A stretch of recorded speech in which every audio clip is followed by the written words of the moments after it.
Good morning and welcome to the Point. This past week in Lansing, Governor Gretchen Whitmer introduced her first ever budget, $60 billion worth of spending for the state of Michigan in the next fiscal year. Out of that, $2.5 billion would be new taxes, a 45-cent tax on gas per gallon every time you fill up.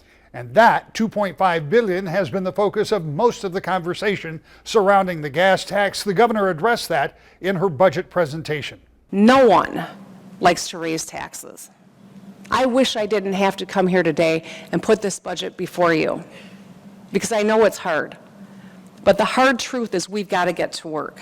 So now it's up to the legislature. We wanted to talk to appropriators to find out what they think about the budget. We talked to one Democrat, but we start with a Republican, Senator Jon Bumstead. He's the vice chairman of the Appropriations Committee in the Senate. Senator, let me start by saying congratulations and welcome to the other side of the state capitol. You served 6 years over in the State House. Now you're serving on appropriations here in the Senate. That becomes important because the governor just this week unveiled her budget. You were there, you heard her presentation. We're going to get to one of your questions about roads in a little bit, but tell me overall, what was the impact of a $60 billion budget ask? The impact to the office or impact to the state of Michigan? Either.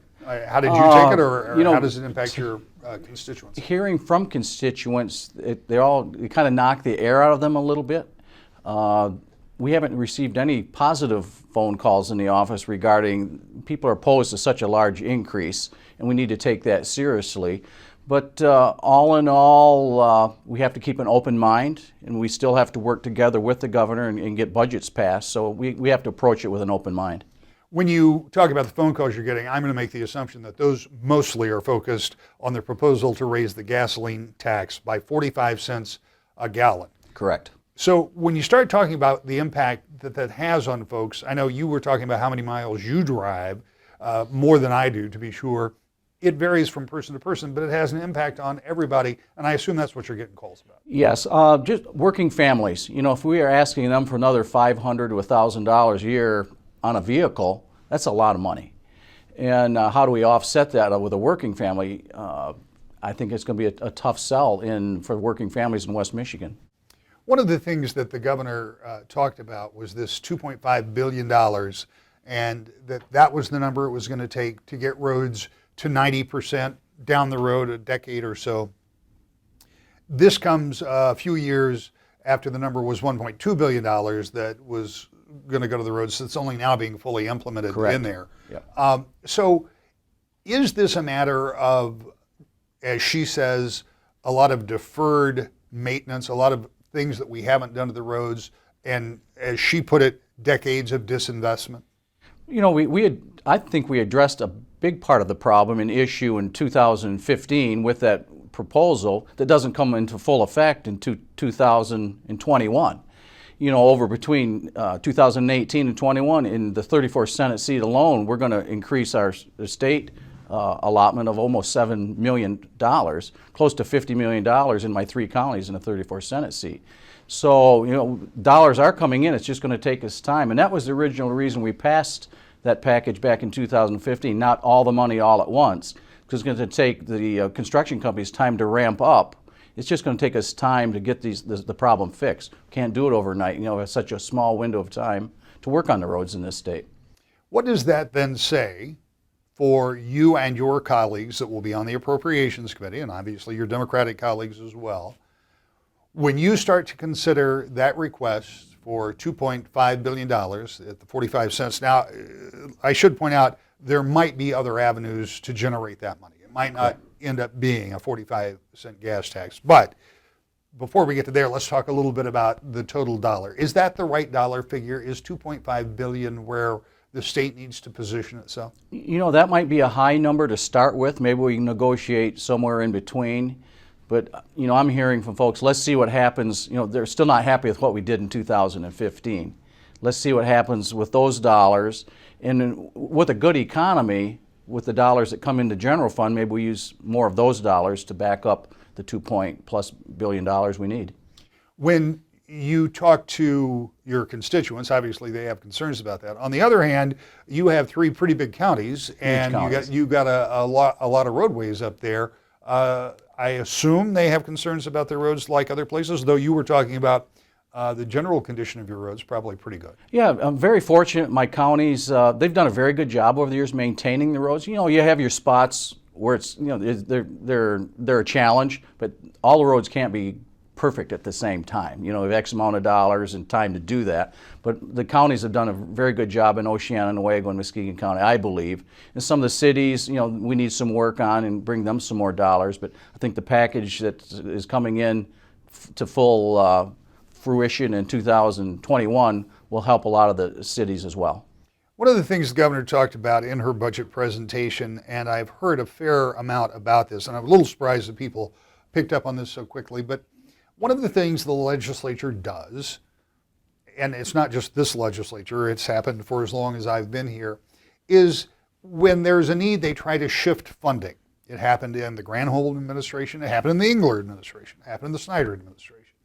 But one of the things that the governor talked about was making sure that money that is being collected for a specific purpose goes in that column. For example, general fund money that had been shifted into transportation, she wants backed out. She wants that money to go to higher education. She wants money in higher education that had come from K through 12 to go back to K through 12. Is she onto something there, or does this money need to be more fluid in order to keep a balanced budget? Well, we need to pick our priorities. You know, you look at some folks, it depends what part of the state you're from as well. You know, I think we need to look at the dollars we're already generating. You know, with a good economy fixes all. So that's how we can generate extra dollars. You know, we're short in the labor market. There's help wanted signs everywhere. Those people getting a paycheck that pay taxes will benefit the roads and our schools. And if they move back to Michigan, they're bringing their kids, it benefits the school districts with their student count. So it's really all about the economy, not creating jobs, but helping the private sector create their jobs so people are employed and can make a living wage so they can pay taxes. That's what helps, not just raising taxes, but creating things, helping them create businesses that can create jobs. What is the challenge that faces you as a Republican in the majority in the Senate in divided government? Your first opportunity at divided government, at least here in Lansing. What are those challenges like when it comes to things like putting together a budget that will both meet muster with your colleagues and your constituents and with the person who occupies the office over in the Romney building? You know, Michigan is such a large state. You know, you have Southeast Michigan has their issues, West Michigan, where I'm from, has our issues, Marquette has their issues. We need to look at everybody and treat the budget fairly. You know, I'm all about Michigan, you should fight for dollars in West Michigan as hard as they do in Southeast Michigan. So it's really about making sure we get our fair share throughout the state. That's part of the problem I had with the road funding package.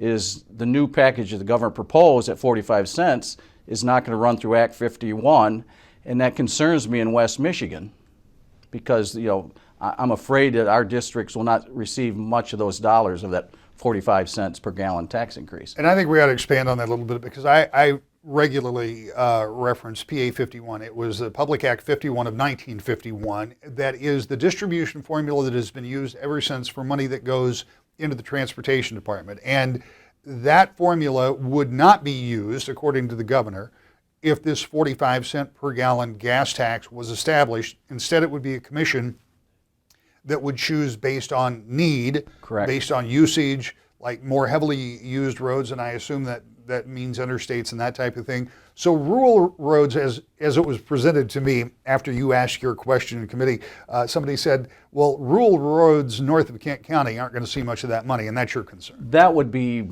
my best guess as well. You know, and I look at a lot of my district too, they have local millages. The townships have voted in millage, 2 or 3 mills, some of the counties have. So we've addressed the local side of things. I just want to make sure, you know, we're addressing that, but also get our fair share of our 45 cents per gallon if there is going to be that increase. Because it concerns me, who does the governor select to be on the commission? They all of me from Southeast Michigan. And I know the roads down there, they get heavily, you know, they're heavily used with truck traffic. So there's some roads in, you know, bad shape. We all understand that. But we also pay our share up north, and it's expensive, 45 cents per gallon hit. We're afraid it could affect our tourist trade as well. I know it's a little unfair to ask, but if indeed there is going to be a need for additional revenue, and it seems that there is some general consensus that more money into the roads might be the right thing to do. Maybe the number isn't agreed on. Maybe 2.5 billion is not the number that everybody lands on. But let's pretend that there's a magical number that everybody can agree to.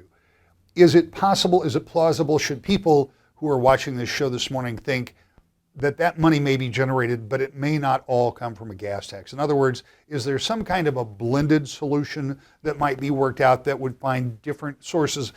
In the end, it's still going to be Michigan taxpayers, but coming from different sources of revenue? No, like I said earlier, I think we need to look at what we put in 2015, see where those dollars get us, and if there is new revenue, and with a strong economy, we can't tax our corporations out of the state like we did during the lost decade. That doesn't help anybody. We just need to keep the tax base as low as we can for the employers to employ people. And that, I think, just a good economy and people having a good paying, well-paying job, money comes into the state, that's how we can make up that difference.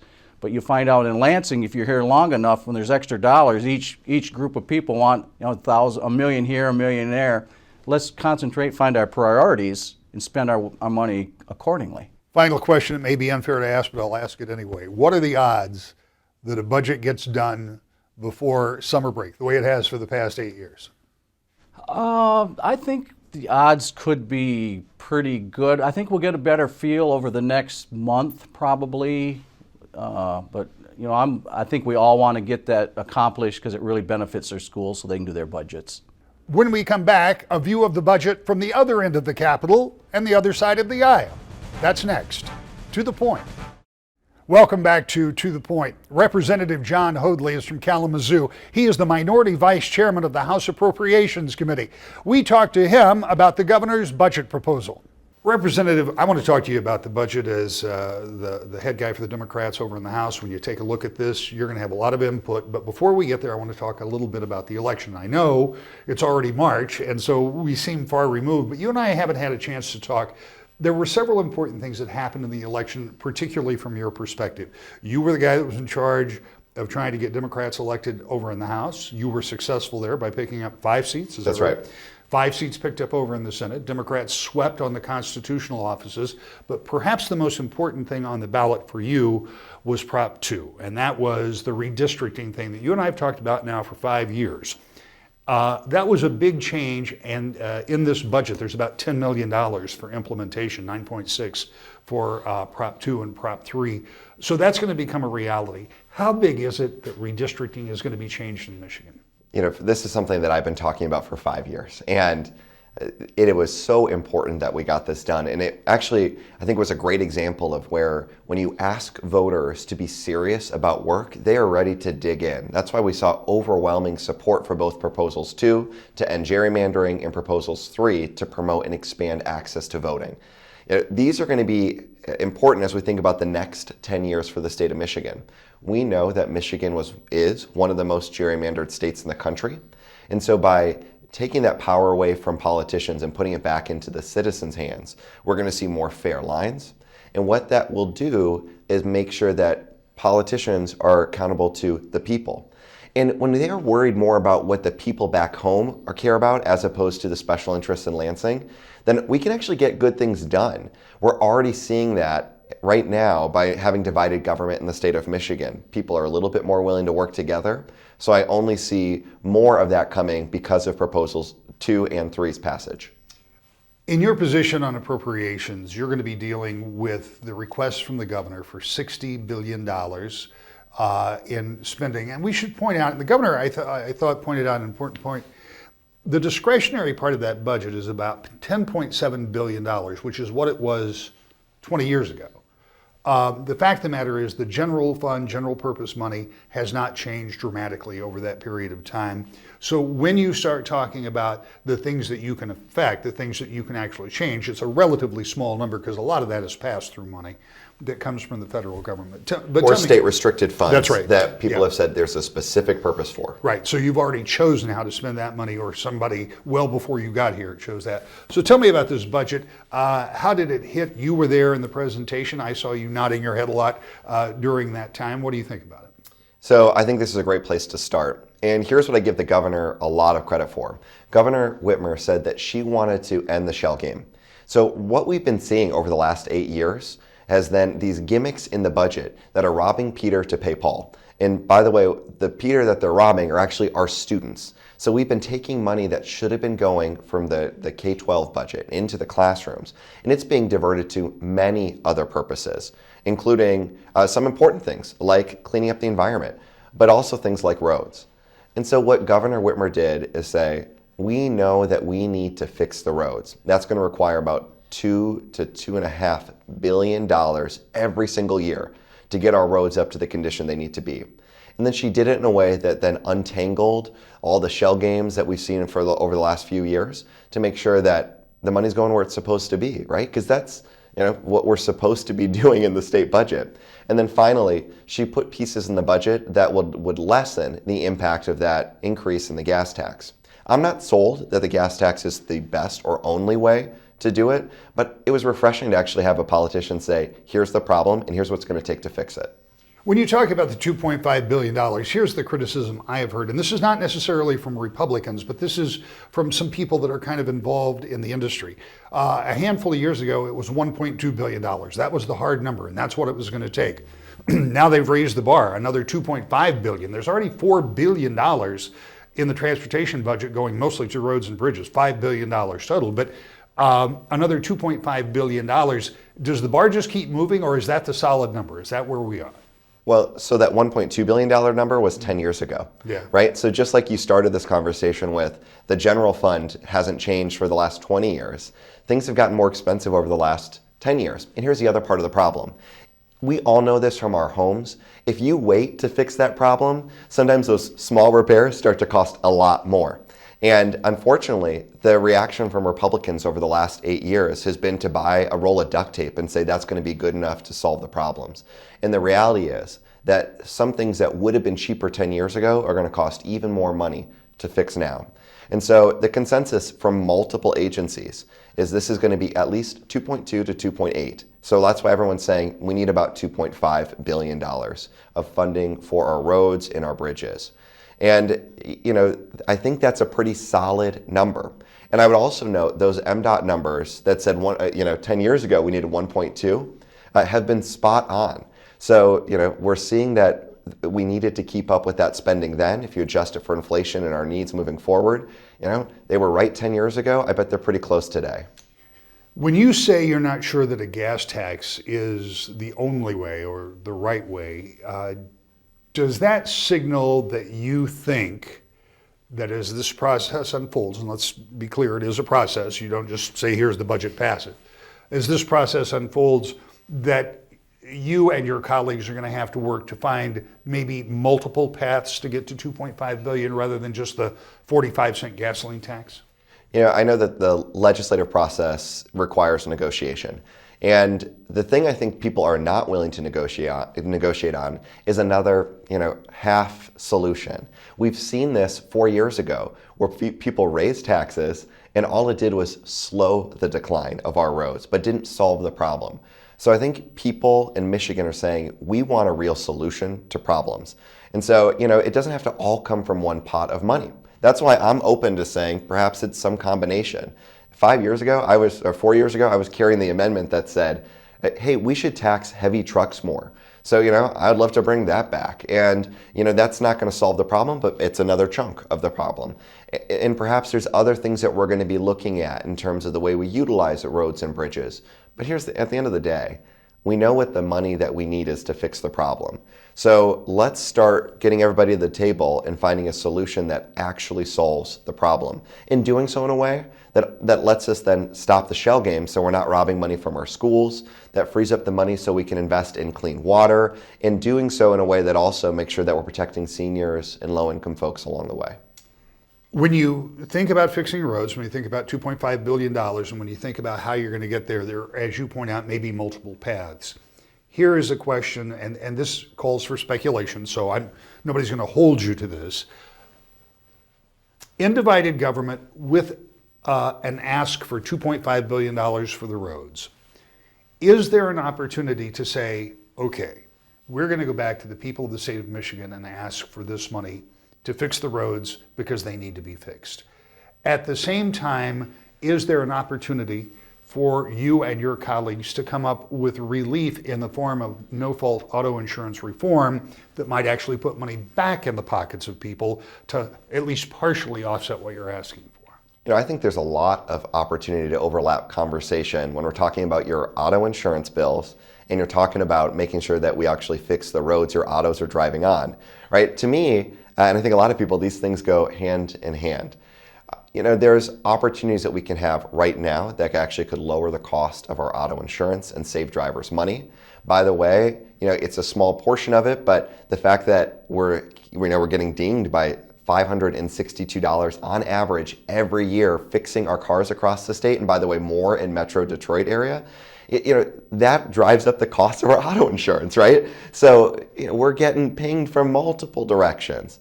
And one thing I appreciate that the governor said, and as someone who likes to solve problems, I agree with, we're paying money one way or the other, but we're paying the worst type of tax right now. It's that one where you keep paying it to your auto repair shop every single year to fix your car, your tires, or your windshield, like I just had to do. And instead of fixing the roads, so your car stops getting broken in the first place. I don't know. I mean, I think there's some opportunity to work together on these two issues. And I think it's just kind of common sense to a lot of voters. When you look through this budget, and I know you probably haven't had a chance to go through every page, I think there were 186 pages of it. I have read it so far. You've gone through all of it. Yes. What else does this budget do from your perspective to provide opportunity for folks here in the state of Michigan? So I think there's some other conversation pieces here that make a lot of sense. The first is I can't stress enough how important it is to end the shell game of robbing the money from our schools. And when we think about things that government should do well, making sure that all of our kids have access to quality education is right near the top. In this case, this budget, there is a renewed focus on equity. So we're finding different ways to lift people up to make sure that all of our students, regardless of where they're coming from or the zip code they live in, have a shot at a really solid education. Closing that per pupil gap, at least by some. Closing the per pupil gap, so it'll be less than $500 between our sort of highest funded schools and our lowest funded schools, while also looking at some equity enhancements. So we can make sure that we're taking into account the fact that it costs more to educate a child who's in special education and some other various factors as well, like students that are in the at-risk funding categories. So I think there is a huge piece there. The other part that I think is critical here is this idea that we are surrounded by fresh water, and yet for so many of our communities, you can't turn on the tap and guarantee you're going to have clean drinking water. So this budget says we're going to make a down payment and a commitment to this idea that every tap in the state of Michigan is going to provide clean and healthy drinking water. But once you hit those three big buckets, there's fewer other opportunities for growth. The governor was laser focused in her budget. I think there's still needs that we need to examine through the legislative process. Everyone that I know I'm talking to on both sides of the aisle want to do something on behavioral and mental health care. We know that there's other priorities that are for our long-term investments in education and affordability. So I think there are some pieces that we still need to move through the process, but it's a good place to start. So now the legislature will take their turn at budgeting, find out what they like or don't like about the governor's proposal, and negotiate from there. When we come back, a final note about the budget. So over the next 3.5 months, the legislature will take a look at the budget, decide where they can agree with the governor or where they might get her to agree with them. They'll try to come to a compromise sometime in late spring or early summer, and we'll follow that process right here to the point.